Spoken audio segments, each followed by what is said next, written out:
Welcome back. 70 years to the day was the D-Day invasion. That, of course, when Allied troops invaded Normandy, France, descending upon Omaha and Utah beaches.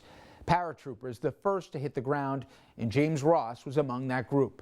Jimmy grew up in East Hanover, New Jersey, and he landed behind enemy lines in France on D-Day. And former RNN anchor Rollin Smith, he spoke with Jimmy 15 years ago when RFL took a trip with both he and his comrades back to Normandy. Here's his story.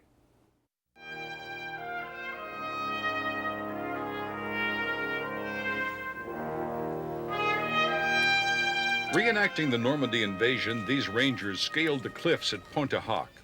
But this time, there was no military equipment and no fear of what lies ahead.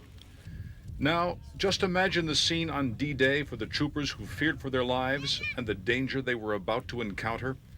In 1944, as those soldiers climbed up into the unknown, German soldiers waited above. It took them a lot of heart and a lot of courage to make it up here, and for them to put their lives on it is just dedication to our country.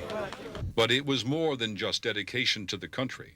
These men were dedicated to democracy and freedom.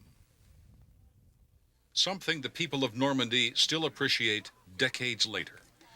Walking through the streets, we were approached every few steps by someone who stopped one of the 6 veterans. They were literally stars on the streets. People chased down James Ross hoping for an autograph or a photo, a souvenir that they would cherish. He shared with us his story.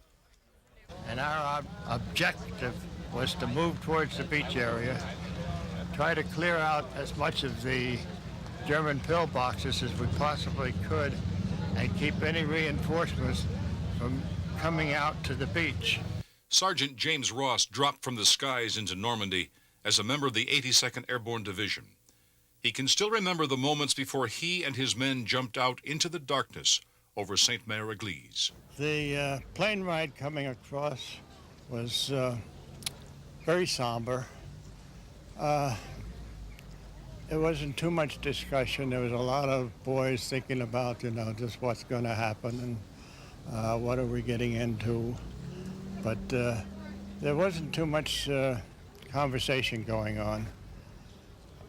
We more or less kept everything to ourselves and I think visualized life at home and prayed to the good Lord above that He's saved us and didn't sacrifice us. Ross was the jump master. A jump master, he's the man that controls all the jumpers in the plane. We tell the troopers when to stand up, when to hook up, stand in the door. We watch for the light to flash. When it turns green, go.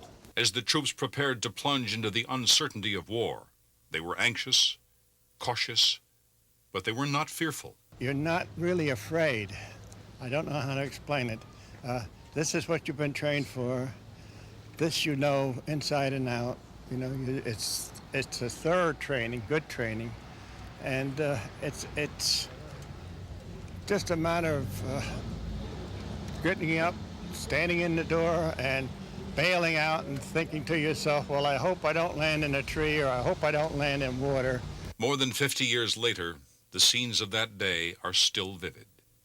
My worst memories was we reached the beach area and to see the landing barges coming in with the boys unloading off the beach.